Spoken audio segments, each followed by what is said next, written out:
The desperate call, the emergency beacon, cut through subspace like a blade through silk, its signal carrying the weight of desperation across 17 star systems. Ambassador Lyra Thane's voice trembled as she transmitted from the burning ruins of New Harmony, the Zephyrian Empire's most prosperous mining colony on Kepler 442b. This is Ambassador Thane of the Zephyrian Colonial Authority. We are under attack by Kroner raiders. Our defenses have failed. Our fleet is destroyed. We have women and children trapped in the mining tunnels. Please, anyone who can hear this. We need immediate assistance. The Kroner are... They are not taking prisoners. The transmission repeated every 30 seconds, each iteration growing weaker as the colony's power grid failed section by section. Across the galaxy, the message reached dozens of civilizations, each one equipped with the technology and resources to mount a rescue operation. Each one chose silence. The Alteran Confederation reviewed the distress call in their crystal chambers, their minds linked in collective deliberation. The decision was unanimous. Intervention would only provoke the Kroner into expanding their raids. The Zephyrians were a loss they could accept. The Nexus Coalition, masters of space-time manipulation, debated for exactly 4.7 minutes before concluding that the mathematical probability of success was too low to justify risking their advanced vessels. They filed the transmission under acceptable casualties and returned to their research. Even the mighty Terran Republic, with their vast armadas and advanced weaponry, declined to respond. The Kroner raiders had proven too costly to engage directly. Better to let them burn themselves out on isolated colonies than risk a prolonged conflict. But the message didn't stop at the great powers. It reached smaller civilizations, independent traders, and mercenary groups. Most ignored it. Some laughed. A few felt genuine sympathy, but lacked the means to help. The galaxy had learned to live with the Kroner, accepting their brutality as the price of peace. The signal finally reached the edge of known space, where the human vessel U.E.'s Prometheus was conducting a routine survey mission. Captain Elena Rodriguez was reviewing stellar cartography data when her communications officer, Lieutenant Jake Chun, interrupted her concentration. Captain, we're receiving a distress signal. It's pretty far out, but the translator's picking up the language. Some kind of mining colony under attack. Elena frowned, studying the data streaming across her screen. Distance? 14 light years, ma'am. It's in the Kepler system, right on the edge of our current patrol route. Any response from local authorities? Chun shook his head. The signal's been broadcasting for 6 hours. According to the Galactic communication logs, it's reached at least 30 capable civilizations. No responses logged. Elena's jaw tightened. She had served in the Terran Colonial Marines before joining the Deep Space Survey course, and she recognized the sound of genuine terror in the Zephyrian ambassador's voice. More importantly, she recognized the sound of a species that had never truly faced extinction. What do we know about these Kroner raiders? Her tactical officer, Commander Sarah Walsh, pulled up the relevant files. Nomadic species, highly aggressive. They've been raiding outer colonies for the past 50 years. The galactic powers have essentially written off any territory they target as undefendable. And the Zephyrians? Peaceful mining species. They've never developed significant military capabilities. Their colonies are essentially defenseless against organized attacks. Elena stood, pacing to the main view screen where the star charts displayed. The Kepler system. The decision should have been easy. The Prometheus was a survey vessel, not a warship. Her crew of 200 was trained for exploration and scientific research, not combat operations. Engaging the Kroner would be far outside their mission parameters. But Elena Rodriguez had grown up on Mars, where the first human colonists had learned to survive in conditions that would kill most galactic species within hours. She understood. something that the great civilizations of the galaxy had forgotten. Sometimes, the right thing to do was also the impossible thing to do. Status of our armaments? Walsh consulted her tactical display. We have standard defensive systems, mining charges for geological surveys, and emergency military provisions. Nothing designed for ship-to-ship combat against a raiding fleet. But we do have military provisions. Yes, ma'am. As per Terran regulations, all deep space vessels carry enough firepower to repel pirate attacks. But against the Kroner, Walsh hesitated. Captain, they're not pirates. They're a military force. Our intelligence suggests they're operating with at least 12 heavy cruisers and multiple support vessels. Elena nodded slowly. The mathematics were clear. The Prometheus alone could not defeat a Kroner raiding fleet in direct combat. But humans had not survived the harsh conditions of Earth by fighting fair. Chun, open a channel to Earth Command. Yes, ma'am. The response came through the quantum communication array within minutes. Admiral Thompson's weathered face appeared on the screen, his expression grim. Captain Rodriguez, I've been monitoring your communication intercepts. You're not seriously considering responding to that distress call. Sir, we're the only vessel in range. The Zephyrians will be wiped out if no one acts. Captain, the Kroner. Raiders have destroyed 17 colonies in the past 5 years. Every major galactic power has deemed them too dangerous to engage. What makes you think one survey vessel can accomplish what entire fleets cannot? Elena met the Admiral's gaze steadily. Because, sir, we're not like them. We don't calculate acceptable losses. We don't abandon people who need help. And we certainly don't let bullies burn down colonies just because it's inconvenient to stop them. Admiral Thompson was quiet for a long moment. Elena could see him weighing the political implications, the potential consequences of unauthorized human intervention in galactic affairs. Finally, he spoke. Captain, I cannot officially authorize this mission, but I can also not officially stop you from responding to a legitimate distress call. Your ship, your crew, your decision. The connection terminated, leaving Elena alone, with her thoughts and her crew's expectant faces. She turned to address them all. Ladies and gentlemen, we've just received a distress call from a peaceful mining colony under attack by raiders. The galaxy has decided these people are expendable. I disagree. Anyone who wants to transfer to another vessel can do so at our next supply stop. Anyone who stays is volunteering for a mission it will probably get us all killed. The bridge was silent for exactly 3 seconds. Then Lieutenant Chun spoke up. Captain, with respect, when has humanity ever backed down from a fight just because we were outnumbered? Commander Walsh nodded agreement. The crew's been monitoring the situation, Mom. We're all volunteers. Elena felt a familiar surge of pride in her species.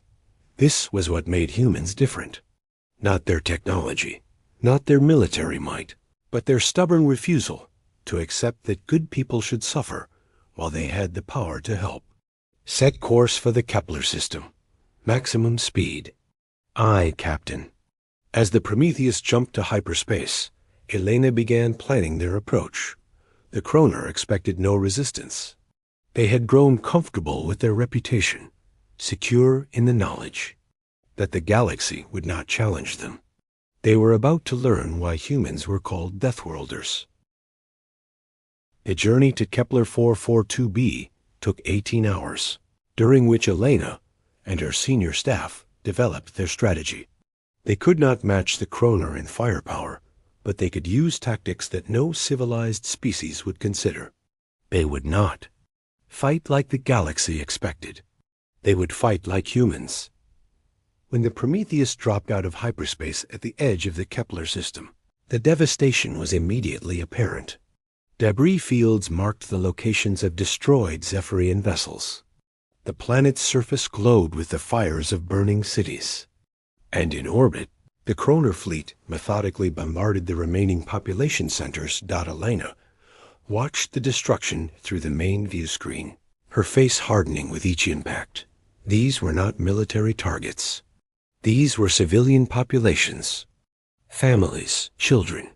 The Kroner were not conducting a military operation. They were committing genocide.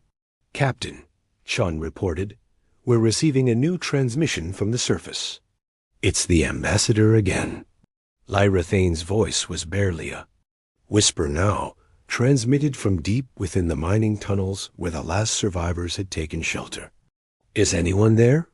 We can see ships in orbit, but they're not responding. Please, if someone can hear this, we're in the Eastern Mining Complex. There are 300 of us left. We can't hold out much longer. The Kroner are using poison gas to flush us out of the tunnels. Please, help us." Elena's hands clenched into fists. She had seen war before, had witnessed the brutality that species could inflict upon each other. But this was different. This was the systematic extermination of a people whose only crime was existing in territory the Kroner wanted. Walsh, tactical analysis.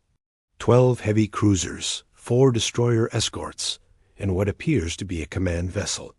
They're maintaining a standard orbital bombardment pattern. No defensive formations, no patrol routes. They don't expect any resistance, because they've never faced humans before.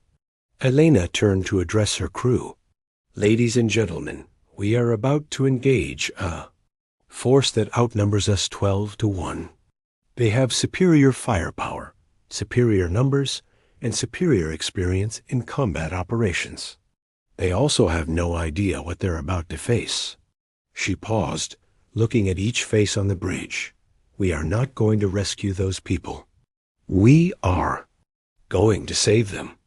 And we are going to make sure the Kroner never forget what happens when they threaten innocence while humans are watching." The Prometheus moved deeper into the system, its sensors mapping the Kroner positions, its crew preparing for the kind of battle that had made humanity feared across the galaxy. They were outnumbered, outgunned, and completely alone. Exactly the kind of odds humans preferred. Asterisk Deathworld Justice. The Kroner Admiral Fexus stood in the command center of his flagship, the Bone Render, watching the systematic destruction of New Harmony with the satisfaction of a craftsman admiring his work. In 50 years of raiding, he had perfected the art of planetary pacification. First, eliminate all military resistance. Second, destroy infrastructure to prevent organized evacuation. Third, systematically eliminate population centers until the survivors surrender unconditionally. The Zephyrians had reached Stage 3 ahead of schedule. Their pathetic defense fleet had lasted less than an hour, and their ground-based weapons were so primitive they barely registered on his shields. Within days, Kepler 442b would be ready for Kroner colonization, its mineral wealth flowing into the war machine that had conquered 17 star systems. "Admiral," his sensor operator reported, detecting a new vessel entering the system. "Configuration unknown." Thexus barely glanced at the display. "Probably another refugee ship trying to escape. Let it come into range, then destroy it. Sir, the vessel is approaching our position." "It's not fleeing." That caught Thexus's attention. He studied the tactical display, noting the alien ship's approach vector. It was moving directly toward his fleet, making no attempt at stealth or evasion. Either the crew was suicidal, or they were supremely confident in their abilities. "Ship. Classification? Unknown, sir. It's not matching any known designs in our database. Hull configuration suggests it's a survey or exploration vessel, not a warship." Thexus laughed, a harsh sound that echoed through the command center. "A survey ship. Someone actually sent a survey ship to challenge us. Open a communication channel." The view screen flickered, and Captain Alana Rodriguez appeared. Thexus had encountered many species in his campaigns, but he had never seen anything quite like this human. Her eyes held a coldness that reminded him of deep space, and her posture suggested a predator barely held in check. I am Admiral Thexis of the Kroner Empire. You are interfering with a legitimate military operation. Withdraw immediately or be destroyed. Elena's expression didn't change. I am Captain Rodriguez of the United Earthship Prometheus. You are conducting genocide against a peaceful population. Cease your attacks and withdraw from this system immediately. The bridge fell silent. In 50 years of raids, no one had ever issued Thexis an ultimatum. The audacity was almost amusing. Captain, you appear to be confused about your situation. You have 1 ship. I have 17. You have no military support. I have the most feared raiding fleet in this sector. You will withdraw, or you will die. Elena leaned forward slightly. Admiral, you appear to be confused about your situation. You've been attacking civilians for 50 years because no one was willing to stop you. That ends today. You have 10 minutes to begin withdrawing from this system. After that, I'm going to show you why humans are called Deathworlders. The transmission ended, leaving Thexis staring at a blank screen. Around him, his officers exchanged uncertain glances. They had never encountered a species that would challenge them so directly, especially not with such overwhelming odds. Orders. Admiral? Thexis considered his options.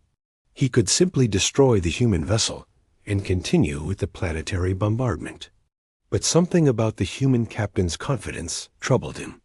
No rational being would challenge a Kroner fleet unless they had some kind of advantage. Full sensor sweep of the human vessel. I want to know what weapons they're carrying. The results were puzzling. The ship appeared to be exactly what it claimed. A survey vessel with minimal armaments. No hidden weapons. No unusual energy signatures. No signs of advanced technology. By all appearances, it was a scientific ship that had wandered into a war zone. Sir, the human vessel is moving to attack position. Thexis watched the tactical display with growing confusion. The human ship was approaching at attack speed, but it wasn't targeting his flagship or his heavy cruisers. Instead, it was heading directly for his support vessels, the smaller ships that handled logistics and communications. All ships, prepare to fire. Let's end this quickly. The first salvo from the Kroner fleet should have vaporized the human vessel. Instead, the Prometheus danced between the energy beams with impossible agility, its pilot executing maneuvers that defied conventional physics. The ship spun, rolled, and twisted through the weapons fire like a leaf in a hurricane, never presenting a stable target. How is it moving like that? Thexis demanded. Unknown, sir. Its acceleration patterns suggest either advanced inertial dampeners or the crew is somehow surviving forces that should crush any known species. The human ship reached the Kroner support vessels and opened fire with weapons. That should have been ineffective against military shields. But these weren't conventional weapons. The mining charges that Elena had repurposed created localized gravitic distortions, tearing holes in the fabric of space-time itself. The first support ship simply ceased to exist, its atoms scattered across 3 dimensions. What was that? Unknown weapon type, sir. It appears to be some kind of spatial disruption technology. The second support ship tried to flee, but the human vessel was impossibly fast. It closed the distance in seconds, firing what appeared to be simple kinetic projectiles. The impact shouldn't have penetrated the shields, but somehow the projectiles passed through the barrier and struck the hull with devastating effect. Sir, they're using depleted uranium rounds accelerated to relativistic speeds. The shields can't stop them because they're not energy weapons. Thexis felt the first stirrings of genuine concern. These humans were fighting with techniques that no civilized species would consider. They were using principles of physics as weapons, turning the very laws of nature against their enemies. The Prometheus continued its assault, systematically destroying the support vessels with a combination of impossible maneuvers and unconventional weapons. But it was the psychological effect that truly disturbed Thexus. His crews were beginning to panic, unable to comprehend how a single small ship was dismantling their fleet. All ships concentrate fire on the human vessel. Ignore the support ships. The Kroner heavy cruisers turned their weapons on the Prometheus, filling space with enough firepower to sterilize a continent. But the human ship continued its impossible dance, avoiding destruction by margins so narrow they seemed to violate probability itself. Elena Rodriguez stood on her bridge, watching the battle unfold with the calm focus of a predator. Her crew worked with mechanical precision, each member performing their role in a symphony of destruction that would have been impossible for any other species to coordinate. Walsh, status on their command structure? We've eliminated their logistics network and their communication relays. They're operating on local communications only. Chun, how are their crews holding up?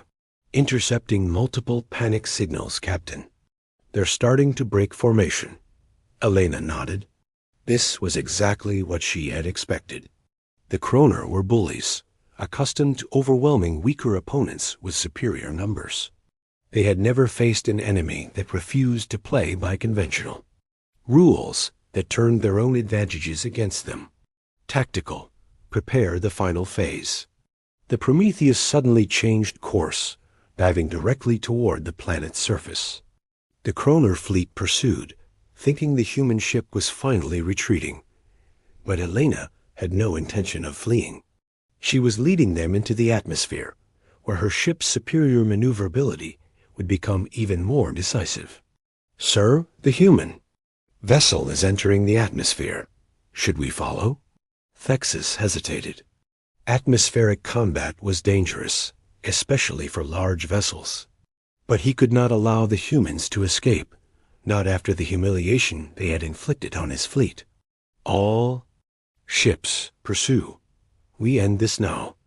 The Kroner fleet entered the atmosphere of Kepler 442b, their massive ships struggling to maintain formation in the planet's gravity well.